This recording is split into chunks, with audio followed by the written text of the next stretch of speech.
Fala rapaziada, mais um dia aqui na capital do Azerbaijão, Baku. E hoje a intenção desse vídeo é contar um pouco pra vocês sobre essa cultura do Azerbaijão, a cultura e um pouquinho da história deles também, porque quando eu comecei a pesquisar sobre isso, é simplesmente incrível. Então eu vou passar por alguns pontos aqui da cidade, principalmente a cidade velha, Old Town aqui de Baku, onde tem alguns pontos que eu vou conseguir mostrar pra vocês como é que foi formada essa cultura e contar um pouquinho da história. É sensacional e eu preferi fazer um vídeo só sobre isso, então vamos lá. Bem-vindos a mais um vídeo e vamos começar. Partiu, em Baku, hein? Bora!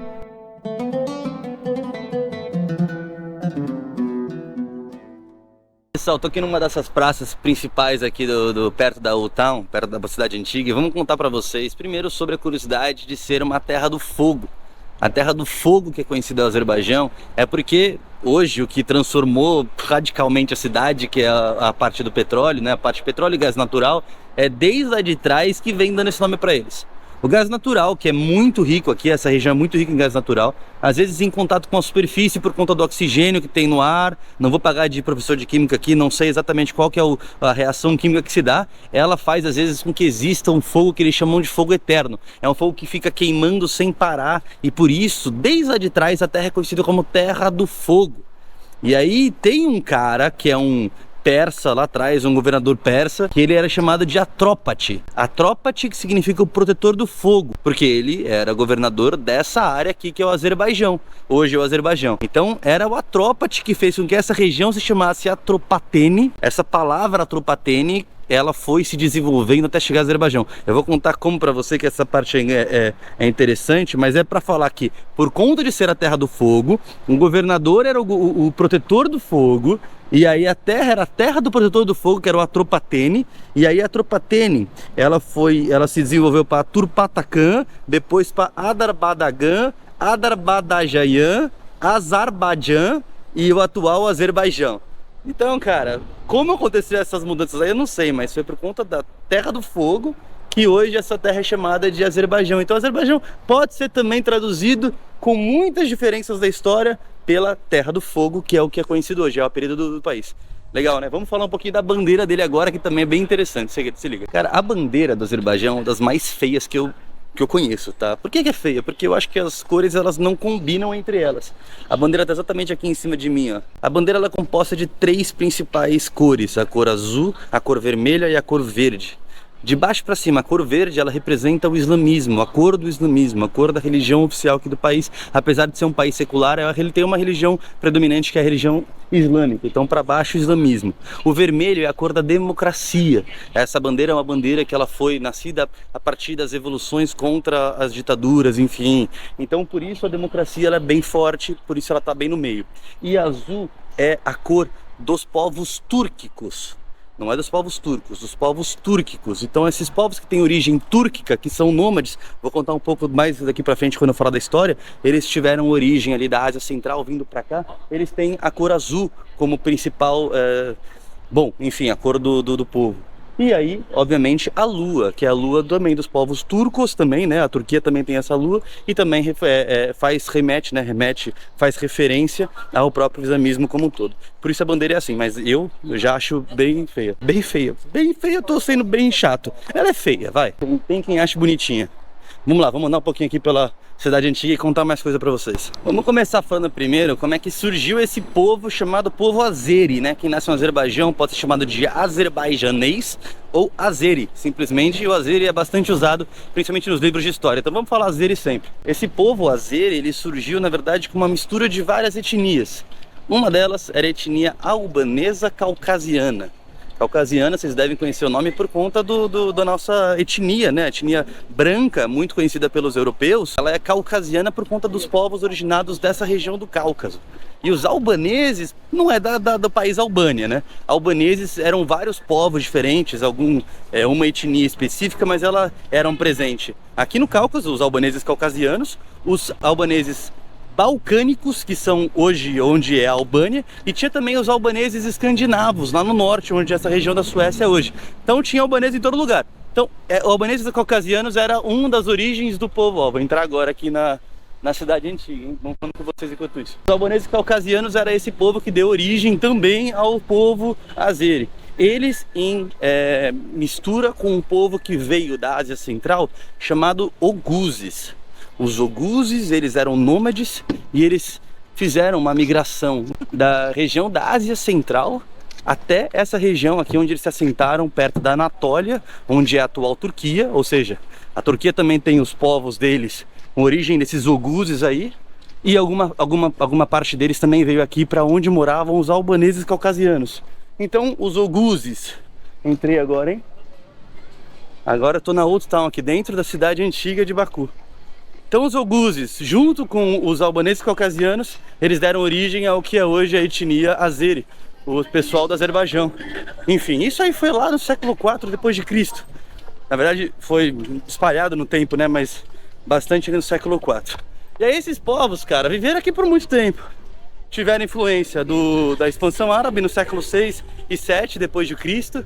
E além deles, depois foram dominados pelos sassânidas, omíadas, não vou lembrar de todos agora de cabeça, mas enfim, os persas, enfim, safávidas, que era um povo persa, também dominou aqui a região. Tiveram vários povos aqui na região dominando eles, mas eles sempre tiveram a etnia deles muito bem preservada. É bem bonitinho aqui, né, cara? É bem legal, você vai ver várias lojinhas de souvenir, tem muita loja aí. Eu acabei de falar dos persas que eles dominaram pra cá, olha o que tem muito aqui, cara.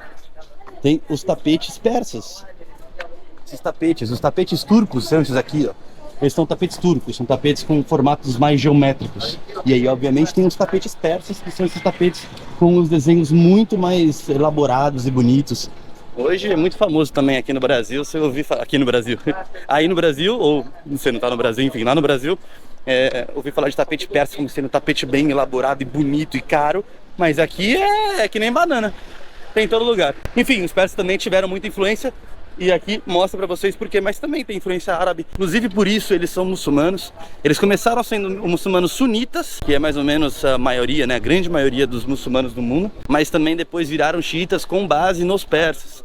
O Irã é o maior país de muçulmanos xiitas no mundo, e aí eles também viraram xiitas. Então o Azerbaijão também é um país hoje muçulmano xiita. Enfim, várias influências chegaram a ser o que eles são hoje.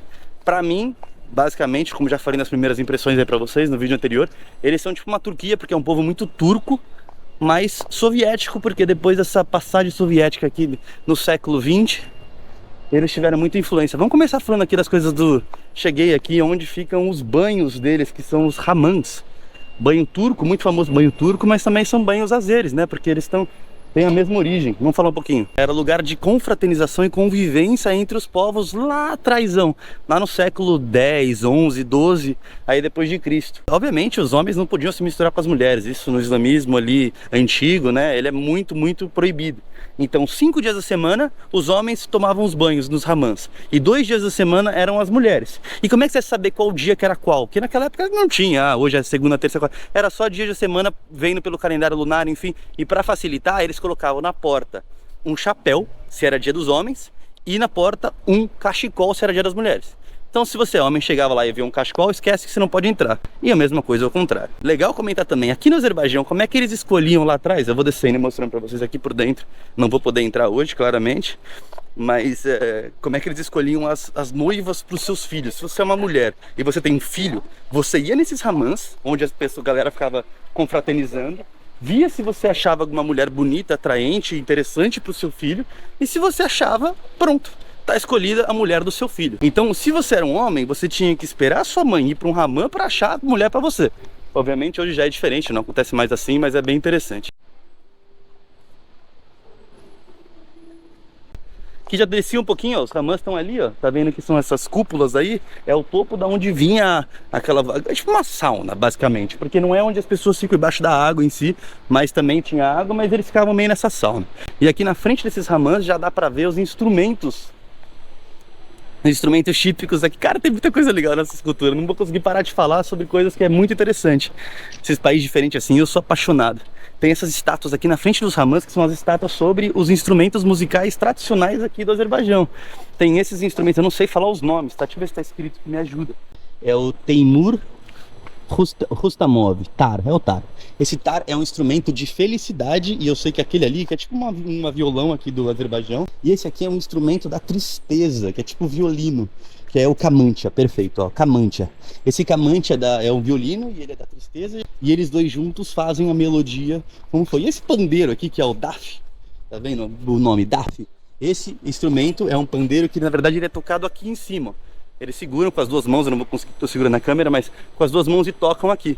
Os três juntos fazem a harmonia e a melodia para as músicas tradicionais azeres, né? E é bem legal, vou tentar achar um vídeo para deixar para vocês aí, se liga.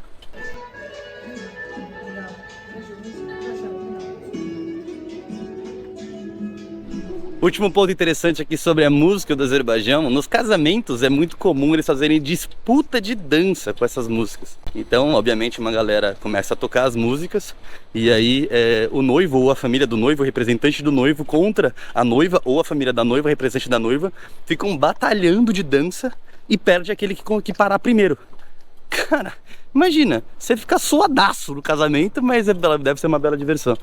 E o cara só para de tocar também quando a última pessoa termina de dançar. Então não adianta só ganhar, você tem que ganhar e continuar dançando pra cansar o cara da música. Deve ser pelo menos divertido. Enquanto eu ando aqui na cidade antiga, vamos continuar contando história pra vocês. Enfim, vários povos, várias influências, até que no começo do século XIX o Império Russo dominou na guerra russo-persa. Então tirou os persas daqui e entrou a Rússia, como a primeira vez que eles têm influência sobre essa região do Cáucaso aqui, nessa guerra de 1813. E aí, durante um século, eles dominaram aqui. Até que lá para 1917, durante a Primeira Guerra Mundial, rolou a Revolução Russa, perderam o controle aqui e veio a primeira República Azeri. Ela nasceu aí em 1918, durou só 2 anos. Foi de 18, 19 e em 1920 os bolcheviques entraram, enfim, mais uma vez a Rússia, agora com a União Soviética, e aí esse país virou oficialmente uma das repúblicas socialistas soviéticas. Era a República Socialista Soviética do Azerbaijão. Virou isso aqui de 1920 até 1991. Aí em 91 a União Soviética se desfez e o Azerbaijão se tornou uma república independente que é até hoje. Mais uma vez, dentro aqui da cidade antiga existem algumas traços aqui que remetem muito ao islamismo, né? Vocês sabem que para você rezar no islamismo você tinha que lavar as mãos, etc. Então é muito tradicional de uma cidade islâmica antiga você achar essas fontes, que era onde eles se lavavam. Então você pode ver que aqui nem da cidade antiga todo lugar tem fonte. Só tem uma fonte ali, tem uma fonte ali atrás, tem uma aqui atrás de mim. Então tem várias fontes que você pode ver isso aqui. Eu passei mais cedo aqui e estava ligada essas fontes, agora está desligada. Não me pergunte por quê. Vamos continuar aqui nosso passeio.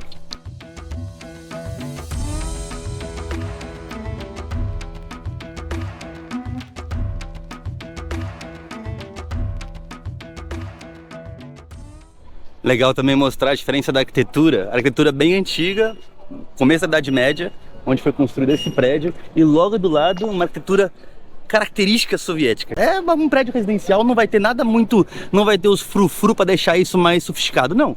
É uma questão bem simples e bem quadradinha. Bem soviético aí, principalmente da parte mais da segunda metade da República Soviética, da União Soviética, ali na segunda metade do século XX. E esse aqui, um prédio bem antigo também, e aí conservado, obviamente. Mas pode ver a diferença, ó. Vambora, vamos continuar.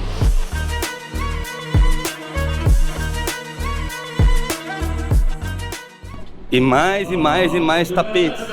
Tapetes persas, tapetes turcos. Isso aqui, cara, tem em todo lugar. Ali na frente eu tô vendo. Nossa, vou chegar lá e mostrar pra vocês. Tem até o Museu do Carpete aqui. O Museu do Carpete, que eles chamam de Carpet Museum, mas é o Museu do Tapete, na verdade. E o museu tem forma de um tapete. Enfim, cara, um lugar sensacional esse aqui. Vou mostrar aqui pra vocês mais souvenirs. Algumas estátuas aqui, ó, de como era o povo turco na antiguidade aqui, ó. Eles usavam esse tipo de chapéuzinho aqui, ó. Esse aqui, ó, se liga. Vou colocar um pouquinho em mim. Pronto. Tô parecendo azeri. Acho que é assim que eles... Esse aqui tá meio pequeno em mim, né? Eu tenho uma cabeça muito grande. Esse aqui eu acho que deve ser um pouco maior. Aqui. Esse é melhor. Esse fica melhor em mim. Pronto, agora sim. Agora tô me parecendo um turco. E mesmo na loja de souvenir, ó. Mesmo na loja de souvenir. Isso aqui é uma loja inteira de souvenir. Tem também tapetes, cara. Vocês verem, o tapete aqui é um negócio bem tradicional da cultura. Lembrando, né? Aqui era o lugar onde passava a Rota da Seda. Um dos principais lugares onde passava a Rota da Seda. Então tinha gente vindo da Índia para a Europa, da Europa para a China, da China para a Rússia. Todo lugar passava por aqui. Então aqui, inclusive, ó, aqui na frente, ó. Nossa, cheguei na hora ali para mostrar para vocês. Isso aqui são caravanserais. O que são caravanserais? São lugares meio que acomodações, alojamentos, onde as caravanas de comércio que vinham, que passavam pela Rota da Seda, paravam aqui para descansar. Hoje está fechado aqui, não podemos, tentei visitar mais cedo, também não consegui, mas aqui também é bem legal, é onde eles se alojavam e se acomodavam durante a época de ouro ali da Rota da Seda, né? Por muitos anos. Então caravanserais eram construídos para isso, e aqui tem vários. Então a cidade também era muito importante pro comércio, não da região, comércio do mundo naquele momento lá, né, da Ásia para Europa, enfim. Você pode perceber que não tem nenhum outro lugar que dá para passar por terra da Índia para a Europa sem ser por aqui. Ah, pela Turquia, não, tem o canal do Bósforo. Mais tapete, e mais tapete, e mais tapete, olha aqui, ó. Esse aqui dá para perceber bem a diferença entre os persas e os turcos, ó. Tapete turco, símbolos mais geométricos, tapetes persas aqui. Muito mais rebuscados e sofisticados, com... Enfim, a galera devia pirar nos persas por conta desses desenhos. Vamos andando. Ó, chegamos na Maiden Tower, hein? Isso aqui tem história legal pra contar. Não seria diferente na frente de tapetes, que eu vou contar a história pra vocês dessa torre aqui, ó. Chamada Maiden Tower, é a principal torre e é, na verdade, muito interessante porque não sabem até hoje o motivo pelo qual ela foi construída. Mas tem algumas histórias e algumas, vamos dizer assim, premissas que eles criaram para conseguir contar qual que é a história dessa torre aqui. Mas é uma torre de 28 metros. E, obviamente, o primeiro motivo pelo qual assumem que ela foi construída é por defesa. Obviamente, naquela época, todo mundo pensava em defesa, todo mundo pensava em atacar, em tentar conquistar territórios. Então, ela é feita, você pode ver que ela tem 2 andares. Ela tem um andar até mais ou menos aqui, e lá para frente um segundo andar, e eles foram construídos em momentos diferentes. Esse aqui para baixo do 4º século depois de Cristo, e esse daqui para cima do 12º século, século 12 depois de Cristo aqui. Então você pode ver que eles tiveram 800 anos de diferença entre eles. E ali para cima você pode ver, lá dentro, se você entrar, é um museu hoje, mas não vale muito a pena pelo que me contaram, então não vou pagar para ver não. Mas lá dentro eles ficavam, tinha várias cordas e era o único jeito de chegar lá em cima. Então eles faziam essas cordas como meio de conseguir atingir o topo da torre, e aí quando tinha alguma invasão, alguma coisa assim, eles queriam proteger, eles subiam pelas cordas e cortavam as cordas. E aí cortando as cordas, os invasores não conseguiam atingir eles. Então, obviamente, por esse motivo das cordas, se acredita que esse era um dos principais motivos, era realmente a questão da defesa. Mas além disso, tem muitas outras coisas que foram encontradas lá dentro. Agora é legal contar para vocês. Além disso, Terra do Fogo. Voltando, né, um passo para trás para conseguir entender. Terra do Fogo não só era Terra do Fogo por isso, mas também porque aqui, pela influência persa, a principal religião por anos era a Zoroastria. E na Zoroastria, uma religião muito famosa ali no Irã também, pela origem persa, eles cultuavam os 4 elementos. Então, o fogo, a água, a terra e o ar.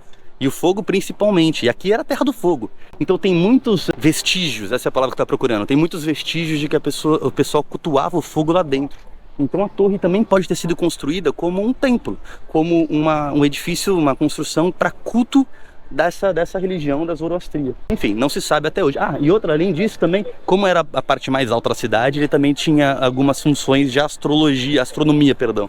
Então eles também estudavam o céu dali para frente. Muito interessante, cara. Olha quantas mulheres muçulmanas aqui passando. Porra, eu não tinha visto assim tanto. Porque aqui é um país que, por mais que seja muçulmano, islâmico, teve muita influência da União Soviética. E a União Soviética, como vocês sabem, era uma união totalmente socialista, na qual não era permitido religião. Então o culto da religião ele foi basicamente acabado durante 71 anos que teve a União Soviética aqui no Azerbaijão. Então, por mais que eles sejam islâmicos, eles não são tão praticantes em comparação com outros países que não são... que não faziam parte da União Soviética. Então é muito interessante ver que de repente eu até acho que são turistas, porque os azeres em si eu não vi nenhum que era tão ortodoxo assim na religião islâmica, mas agora eu tô vendo bastante mulher assim. Então, enfim, não sei, né? Fica aí o questionamento, se souber, comenta aqui, mas é bem interessante. Aqui a galera é mais secular, essa é a palavra, eles não são tão praticantes. Vambora, vamos continuar. Fig. Very Good. good. Wallah. Thank you. Azerbaijan good. I know. Tomorrow, Thank you so much. inshallah. Tomorrow, inshallah. Inshallah. Yes. Are you recording a vlog or something? Yes. Can you share your YouTube video maybe? Thank you. But it's all in Portuguese, my language. I'm from Brazil. Wow, cool. Yeah. Welcome. Is this your first time in Azerbaijan? Yeah, my first time here. I'm gonna put here. This is my channel. Oh, okay. Thank you. No problem. Enjoy, bye bye. Nice to meet you. Ah, ganhei inscritas aqui, hein? Ganhei inscritas. Muito legal.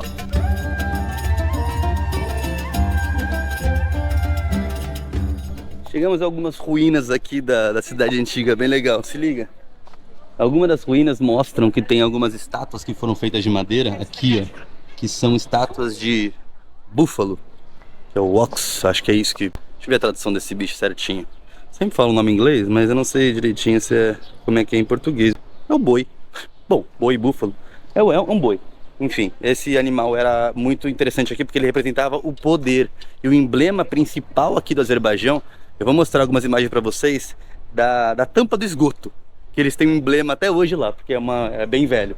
E o emblema era um búfalo, um boi, no centro, que representava o poder, e 2 leões, que representavam a proteção. Então era como se fosse o poder, o governo é o poder, representado pelo boi, o ox é o poder, protegido pelos leões. Então é falar com a população. A população fica tranquila que o governo está aqui e vai proteger vocês. Então, desde lá de trás, eles têm essa crença que o boi representa o poder. Que legal isso aqui, hein? Olha que bonito. Nem sei o que é isso aqui, cara. Não sei nem se eu posso entrar. Ah, é uma lojinha, mas é bonito. Aqui, ó, dá pra ver exatamente, ó, onde tem o boi, né, representado no meio, protegido pelos 2 leões. Então, o poder e a proteção. E aqui é cidade antiga na língua deles. Ixeri-Sheher. Ah, sei lá, cara. Não vou tentar falar, não. Vamos embora, que eu não cheguei até agora na mesquita.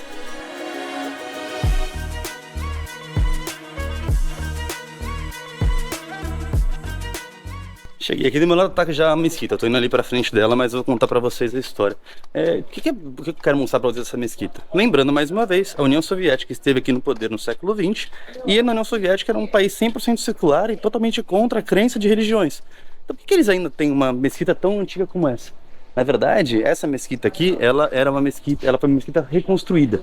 Dentro dela, onde hoje se pratica a religião do islamismo assiduamente, era totalmente diferente, eles usavam para outros fins, já foi usado para hotel, já foi usado para um monte, para eles não detonarem a estrutura externa da mesquita, mas interna era toda detonada. Enfim, até a externa também foi renovada. Mas uma coisa interessante ali no topo, vocês devem estar vendo aqui, ó, o meu dedo tá aqui em cima, o minarete, que é onde tem aquele alto-falante que chama para reza, né, para a hora da reza, para o islamismo. E, obviamente, antigamente eles não tinham o sistema eletrônico, é onde a pessoa que ia fazer o culto subia lá em cima para gritar falando que tá na hora de rezar. Essa construção, que é o minarete, ele na verdade nunca foi reconstruído. Ele está ali desde o século XI, sem mexer. Então, mesmo com a União Soviética, eles resolveram manter esse minarete, essa construção, pela beleza, pela imponência e também para ver o passado do país, de alguma forma respeitar. Porque por mais que eles não tivessem a crença, eles tiveram que respeitar também o passado do país. Então eles mexeram na estrutura da construção da mesquita como um todos, mas não do minarete. Eu achei isso muito interessante, queria contar para vocês também. Enfim, tem toda essa parte aí de um pouco islâmico, aliás, 100% islâmico, mas não tão praticante por conta da União Soviética, e também isso se espelha na arquitetura do lugar. Mas, ó, imagina que legal seria um jantar romântico a 2 aqui nesse restaurante. Hello, how are you? A galera vê eu filmando, tem uma galera que fica tão feliz. E tem uma galera que fica brava. Mais chapeuzinhos turcos e soviéticos aqui, e mais tapetes, claro, sempre. Sempre, rapaziada, sempre. Tapete aqui tá em todo lugar. Tá faltando tapete na tua casa? Vem para o Azerbaijão.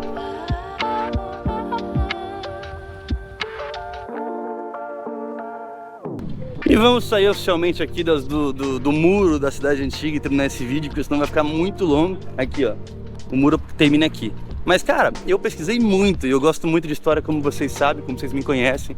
E tô cheio de informação que eu queria contar aqui, mas para não deixar o vídeo tão longo, eu vou deixar para mim. Mas se você tiver interesse, comenta aqui embaixo que você tem interesse, perguntas, etc. Que tem muita coisa legal desse país, eu queria compartilhar com vocês também, que seja por comentário. Vamos que vamos, vamos conversar. E bom, mais um vídeo foi. Vamos continuar aqui no Azerbaijão por algum tempo ainda, provavelmente eu vou fazer algum vídeo em algum outro lugar. Vamos tentar ir para o interior para ver como é a parte rural, que não é tão influenciada ainda pelo petróleo. Ainda vai ter mais algum vídeo e o Cáucaso continua. Eu depois devo voltar para a Geórgia e de lá fazer alguns vídeos. Já contei para vocês ali no vídeo anterior das primeiras impressões. Vai rolar o GP de Baku aqui no dia 15 de setembro. Hoje é dia... Meu relógio acabou de avisar que eu andei 10 mil passos. 14 de agosto, então daqui a um mês vai rolar isso aqui. Então, ó, tudo fechado. Vamos continuar. Nos falamos no próximo. Beijão.